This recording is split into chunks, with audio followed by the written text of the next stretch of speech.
Well, well, well, we have a series, NBA fans, much to the chagrin and maybe worry of all those Knicks fans you saw on TV last night. Welcome to the KevinMc Sports Hour here on News Talk 99.7 FM and AM 630 WPRO and 790 The Score. I'm thrilled. We may now have a long NBA Finals. Wasn't looking that way 24 hours ago. But, you know, even after losing the first two games of the finals in San Antonio, the Spurs, they kept saying that they know they can play better. They know they can beat the Knicks. And they knew how they could beat the Knicks.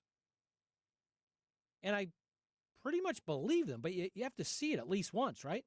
Especially with the Knicks rolling on a 12-game winning streak. What was it, 12, 13, whatever it was. It's over. And the Spurs, they showed us. First of all, they jumped all over the Knicks early. That's happened 3 games in a row. So the Knicks need to fix that. That's topic number one. That quick start calmed the rowdy New York crowd. Was it a rowdy New York crowd? You know, Mike Breen, who's the best, outstanding play-by-play announcer on TV, he covers the Knicks all season long. He's been the Knicks announcer for 30 years and was raving about the atmosphere at the start of the game. Well, if it affected any team, it certainly wasn't the visiting Spurs. The Knicks, they pushed back in the second quarter a little bit, got everyone nice and excited. Did you see Bob Kraft, by the way, in the front row? Was he there because Cardi B was performing at halftime? I'm not quite sure why he was there, besides being a honk. Maybe there's a different description. I'll let Rooch think about that and come up with that in a couple of minutes. But they pushed back in the second half a little bit, in the second quarter, I should say. In the second half, the Spurs just kept doing what they needed to do. They win 115-111, and we do have a series. Game 4 is Wednesday at the Garden. No President Trump, by the way, thank God. You watch, though. If there is a game, what would it be? I guess it would be a game 6. With a chance to win the Knicks, if possible, you watch who comes out of the subways to see that one. In the second half, the Spurs won the second half 58-47. And while Knicks coach Mike Brown said the key stat was the Spurs attempting 24 second-half free throws and the Knicks only 8, no, that was not it. The fouls actually were 23-21 for the whole game. So come on. I saw some odd strategy moves by the Knicks. Or they just forgot what worked in San Antonio. The Knicks did a great job down there involving center Karl Anthony Towns. That wasn't the case last night. They did not put pressure on Victor Wembanyama to play defense all over the court, take him away from the lane, take him away from the rim. Cat just 4 of 10, only 10 shots. Come on, can't happen. The Knicks also shoot just 35% from the 3. They need to shoot better than that. They're going to come in with Landry Shamet and Jordan Clarkson. Jordan Clarkson, why is he playing? And they're going to miss shots? Okay, good luck. Take away those two things, and the Knicks just didn't have enough offense. Defensively, how about stopping Stephon Castle early and late? That would help. Key player, that UConn product. Key player the rest of this series for sure. I'm going to talk about the finals tonight. Also, that bizarre Brendan Sorsby case that we touched on last night. Big case that has everyone in college sports upside down. And the Patriots back at it up in Foxborough today. We'll get to what the Pats had to say in just a bit as well. You can reach us at 401-438-WPRO, 438-9776. Let's get started, as we always do, with tonight's 3 big hits. All right, the Red Sox bats pretty silent last night in a 3-1 loss in Tampa. Only 4 hits. It did include a Marcelo Meyer solo home run. Peyton Tolley starts Game 2 tonight. Stanley Cup Finals, watch this one. Game 4 in Vegas will come tonight. The Golden Knights lead the series 2-1. The last 2 games, outstanding overtime affairs.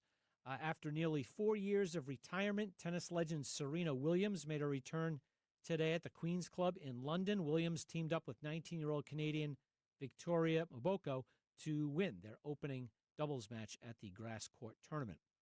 And the Northeast Amateur announced its field for the tournament at Wannamoisett later this month.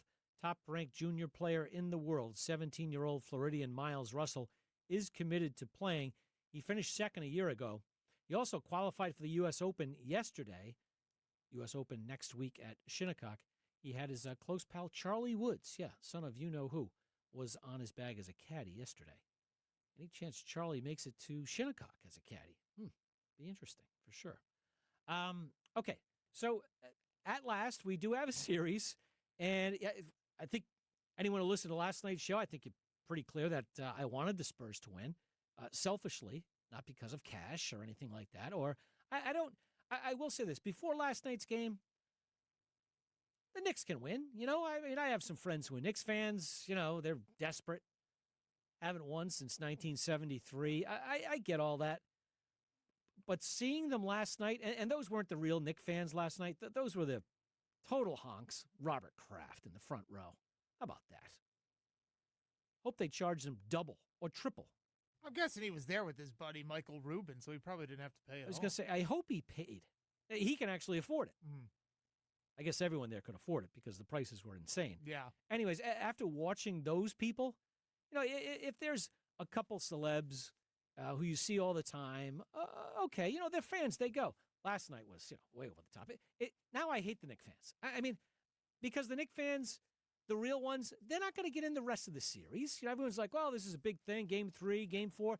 If there's a Game 6, it's going to be for the championship, okay? The real Knicks fans are officially shut out. That's how it is. Welcome to the NBA Finals. But I do think that the Knicks players were thrown off a little bit, Rooch, and not because, they missed open shots or anything like that, but I think they did not pay attention to detail defensively and offensively. They didn't share the ball like they did down in San Antonio. The ball didn't bounce around like it did in San Antonio. And San Antonio made some great defensive adjustments. Again, they kept Wemby around the rim a little bit more than usual, again, because a cat was not, out at the three-point line and looking to drive the ball on him. And, boy, they really played off Jalen's left hand. I mean, he's a left-handed player. Brunson's a very dangerous, obviously super offensive player, but he goes left. He goes left a lot. And Steph Castle was all over that and very, very physical from the start. They also didn't switch an awful lot, so Castle stayed with Jalen Brunson as often as possible.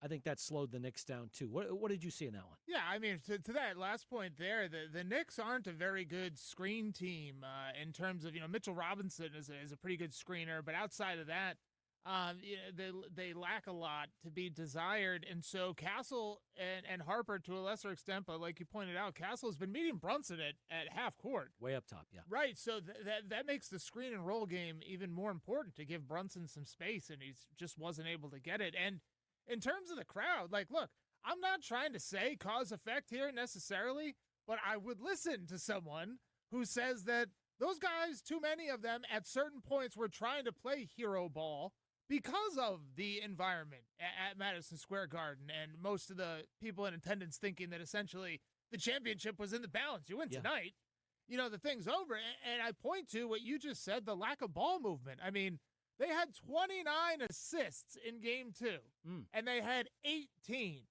in Game 3. There you go. I like that. And it's not now. Look, to even also had 13 turnovers. Right, so they only had 20 assists in Game 1, right? But that's why it's not the be-all, end-all, just that number. But when you watch the game last night, there was too much standing around, not enough passing the ball. A lot of the Knicks dribbling into the paint and then dribbling right back out of the paint, which is never what you want to see. And I think we talked about Cat on Wemby, earlier in the series.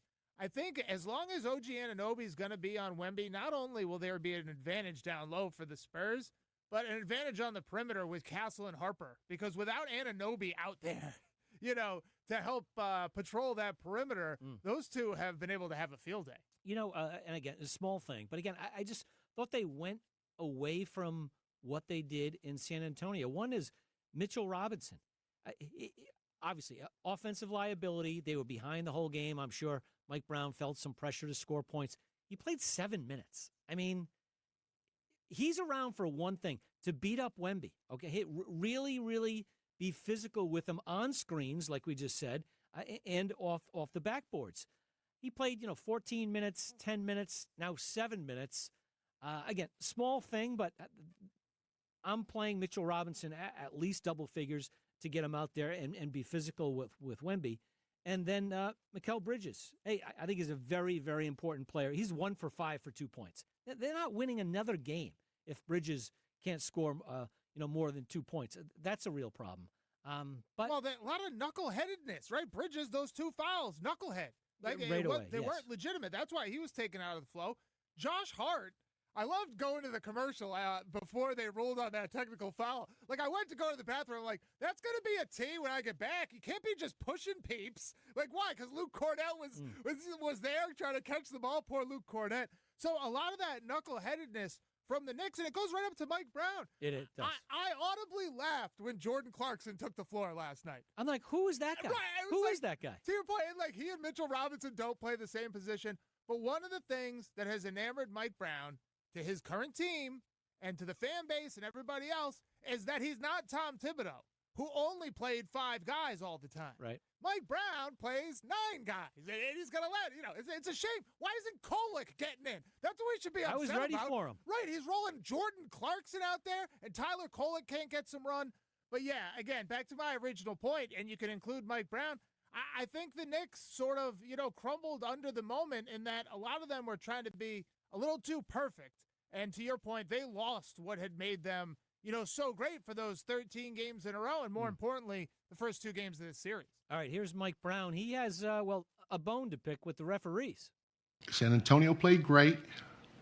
We could have played better. There were a lot of things that we didn't do that we did in game 1 and game 2. But to go 24 free throw attempts in a second half, that's 48 for the game if you think about it the way that they called that second half, compared to 8. All the shots we took, we got fouled 4 times, roughly, for 8 free throw attempts. Again, I don't complain much. I never thought I'd see that in an NBA Finals game. All right, I've heard this line a million times covering college basketball. They shot 32 free throws. We shot 6. And always, I rush to ask the same follow-up question to the complaining coach. Do you think your offense was aggressive enough at the rim? That's number one. Or did you settle for jump shots? And the answer is yes and yes. If Mike Brown was being honest, I'm sorry, no and yes. They were not aggressive enough at the rim. And that's guys like Bridges. Bridges wasn't out there enough. He only took 5 shots. He's the second maybe most athletic guy around the rim after Towns. Towns, I don't know what he did. He was 0 for 2 from the 3, so it's not as if he hung out at the 3. He didn't have the ball. He only took 10 shots. He was 4 for 10. And as far as settling for jump shots, no, they didn't take too many threes. But, Rooch, I did think that they shot the ball early in the clock. And like you said, too many minutes for Alvarado. Shamet needs to be – he's a three-point shooter. Yeah. He was 1 for 8. Okay, you write him off. But Miles McBride has helped them a lot. Deuce McBride, right? Yeah. He takes 2 shots. So, what is it, Mike Brown? It's you settled for jump shots and you weren't aggressive enough at the rim. Right. That's why the Spurs had paraded to the line. It wasn't because what the refs are going to tank it for the Spurs. Yeah. And believe me, I'd be the first one to say that the NBA wants a longer series, but I didn't see that last night. No, I didn't see it last night, and I really like your follow-up questions there. What I want is for someone to be like, oh, okay, coach, what's the record of teams who suffer a free throw discrepancy? Because you know what? He has no clue. Sure. Right. Sure. And so if he doesn't know that, why is that specifically important? Mm-hmm. Right? Or I'd rather actually some wiseacre be like, Coach Brown, do you know that that's happened 41 times in the postseason and the team with the discrepancy is 29-12? What do you say to that? Like, just make something up right. to put him on the spot. We talked about Joe Mazzulla, Coach of the Year.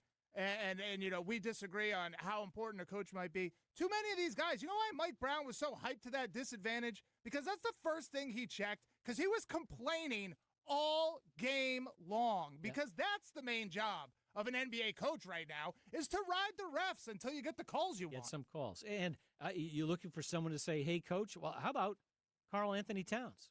You also spoke a lot about the officiating, and I'm not trying to get you guys fined, but what is it like throughout the course of the game dealing with that frustration, especially in such a high-pressure environment? Mike talking about the discrepancy in second-half free throws. No, that ain't cost us the game.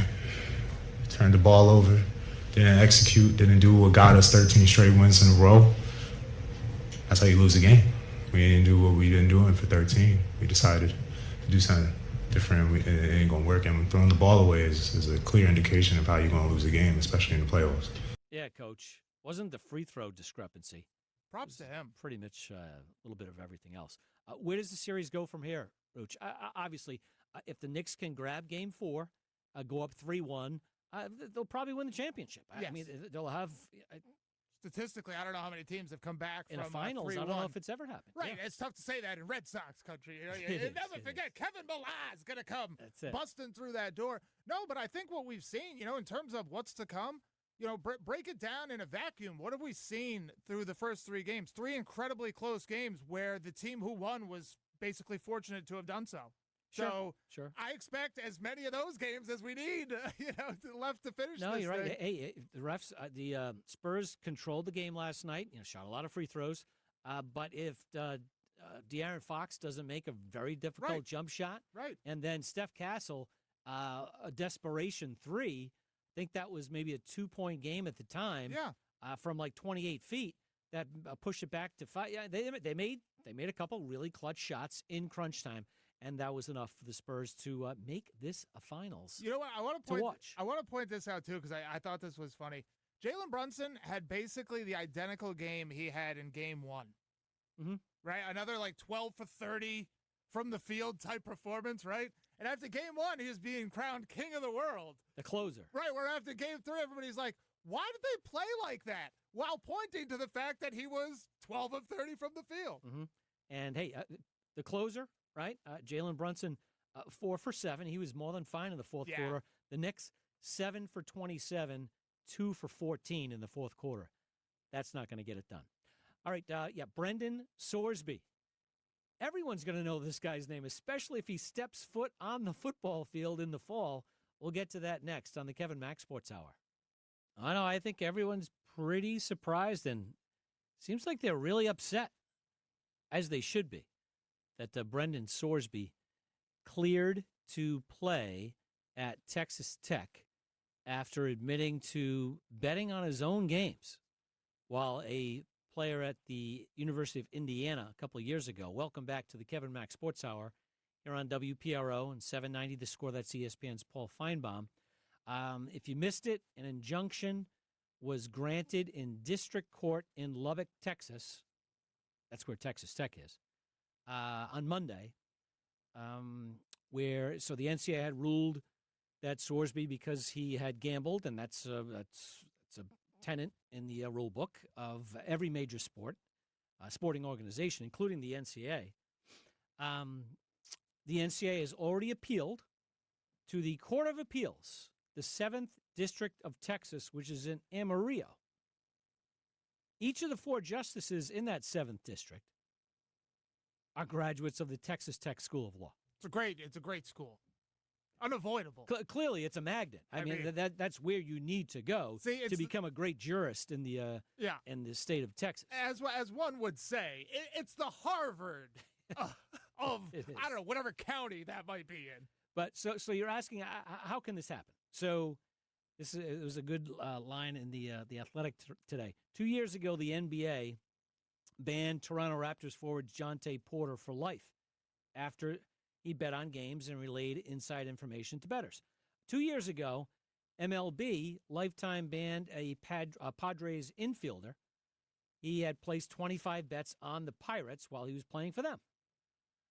2 weeks ago, the NCAA declares Sorsby permanently ineligible, and that doesn't stick. Why?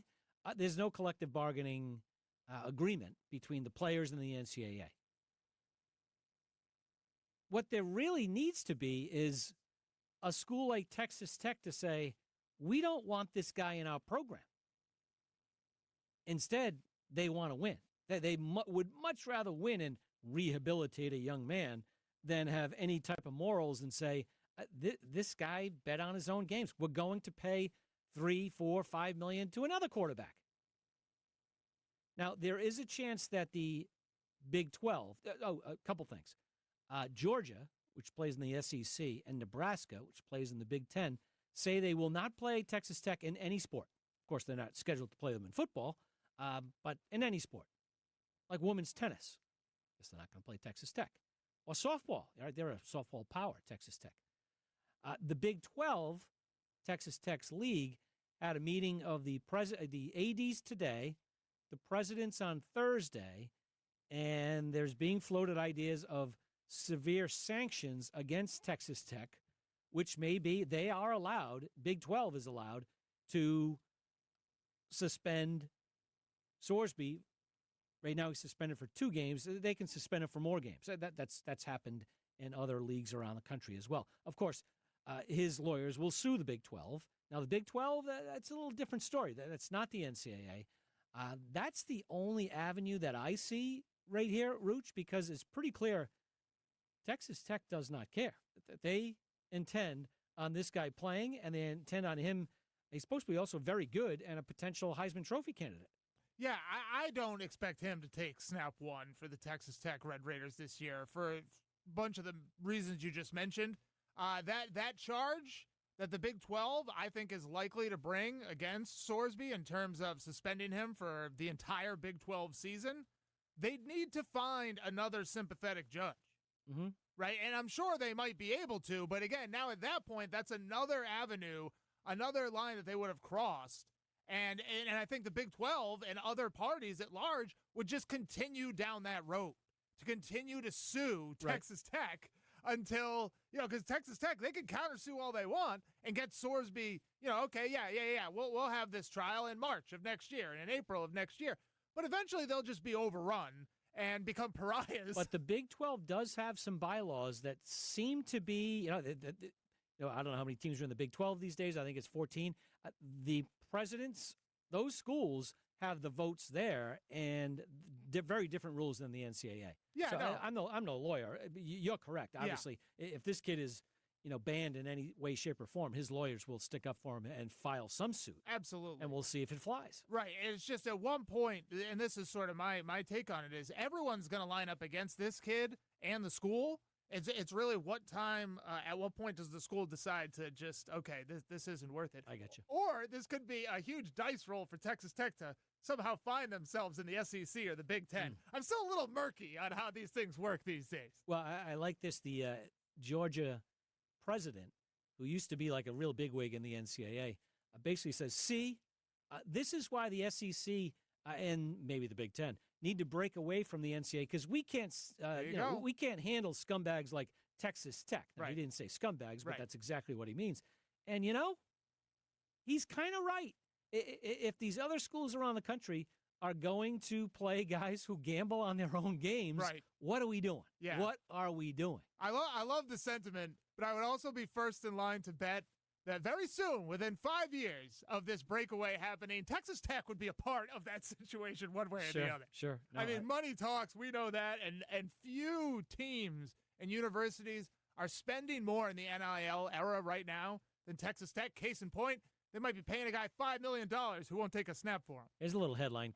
Football coaches are now worried about a lot of things, including the door flying open for their players to get more money from bettors than from boosters. There you go. Good system they got there. Oh, boy. This is going to get good. Okay, Patriots back at it with their mandatory OTA session today. I think it might be a couple days, but it was definitely today. And Foxborough will check in with the Pats. Next on the KevinMc Sports Hour. Welcome back to the KevinMc Sports Hour here on WPRO and 790 The Score. That's New England Patriot Christian Gonzalez, who was on the field today, running around, not doing too much. It's, OTAs. OTA, by the way, stands for Optional team activities in the NFL. I thought it was organized. Organized team activities. Some are optional. Some are mandatory, which I always thought the mini camp was mandatory. But anyways, today was spun as mandatory. So that's why Gonzo was there in uniform and running around a little bit, where he was not in uniform last week, 2 weeks ago, when they had the truly optional OTAs. Looking for a contract extension. He was questioned about it today. He basically said that's up to my agent. As you just heard, wants to be in New England. I actually believe this guy, Rooch. He's such a young, he's really young. He's only like 23 years old. Been in the league for a couple of years. He came in as a true, young guy. And I think it's going to get worked out. The Patriots don't overpay. But for this guy, I think they're going to pay top of the market. And guess what? If by chance he's not an elite player, which I think he will be for the first, 2-3 years of his contract, they'll get rid of him. I don't know why people, moan and groan and kvetch and worry about someone who's, again, 23 years old and all pro. And if you had to pick one guy on the roster who could be a top of the line paid guy, he's one of one, right? There's nobody else on the roster. No, he's certainly at the top of the list, if there is even a short list. And I think the problem that Christian Gonzalez suffers from a public perception is he's not some interception monster. He's not popping people, forcing fumbles, and things of that nature. And I don't mean that as a slight at all. It's a lot of most of the most impactful players on the football field do not accrue counting stats, or a lot of them do not accrue counting stats. So I think, a lot of people who are, would be able to be bent into, we don't really need this guy. I think that's where they, sort of rest, is that, he's fine, but it's really more the scheme. It's really more, the group of players. And to the point about the money, first of all, I just say pay him. I don't care. This is the price of doing business. Too. But it's also, you asked, is he an elite corner? Well, I mean, if you're playing the game, he really only needs to be one of the best, maybe 10 corners in the game right now to require you to pony up, near top dollar. That's how the market works. It's the position. Who's next? Who's next? Is this guy in the top tier? Yes, he is. Okay, you're going to have to pay him top tier money. I guess if he wants the ultimate top tier, then we can start discussing about, I don't know, are you the best in the league? Because now that's what you're asking.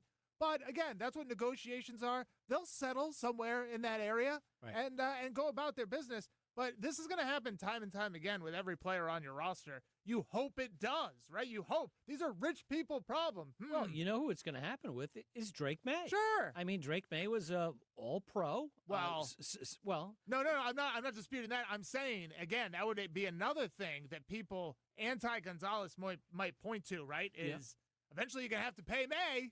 Oh, I see what you're saying. You know what I mean? So I'm just saying, hey, Gonzo's top of his position. Right. This guy's going to be top of his position. Yeah. And it's only like a year away. Right. Yeah. It's just the price of doing business. Like, look, I'm already on the record. No, I would not pay a quarterback $60 million.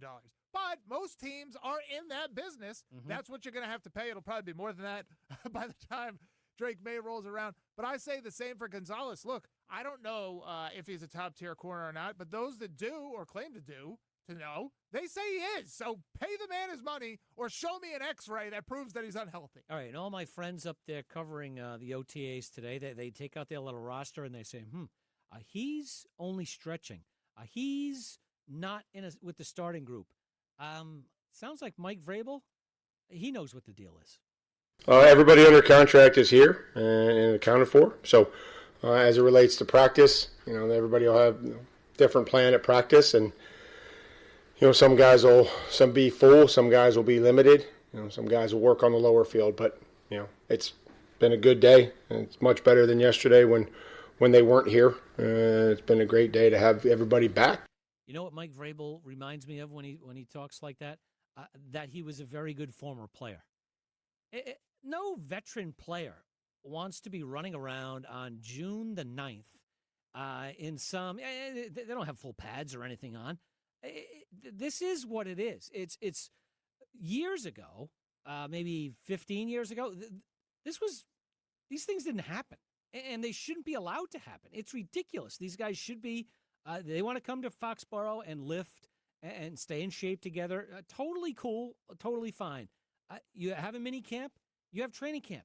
That's how it used to be. The league didn't burn, but these crazy coaches want the guys around. Well, they've been around. They've been there since, is it early May?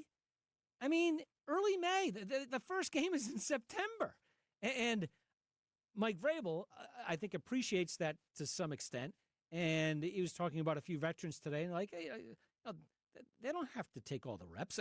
We want to see the younger guys. We want to see the fringe guys who we don't even know if they're good enough to play in the NFL. We'll let them do the heavy lifting. The other guys, it's good to see them.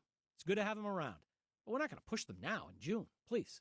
No, definitely not. There's also, like, think about it. You're right there, too. There's a massive gambling element to this. You could make the point that these are only for gambling purposes. Your buddies with the pads, they're writing down who could potentially be a starter, who could slip from their starter role.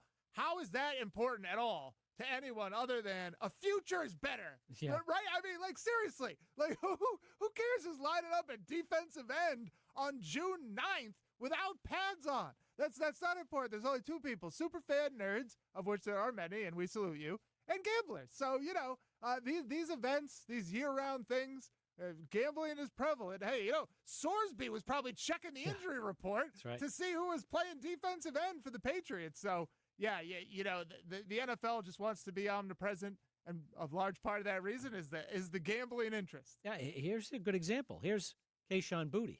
It's been getting crowded every year. We find ourselves in the same position at the beginning of every season, every off season. But I mean, at the end of the day, still got to come in training camp and fight.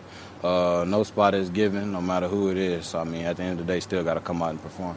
Rooch, a good potential piece. If by chance, he's quote not in the mix in June, boom, he's in every trade. Potential, training camp trade for a wide receiver because, as he says, it's getting crowded in that wide receiver room in New England. Oh, well, Kayshon Boutte, he can be, the answer in, I don't know, Denver, someone who needs a wide receiver. Yep. It's all a bunch of baloney. Yeah, position battles, man. They're very important because of gambling. That's really the only reason.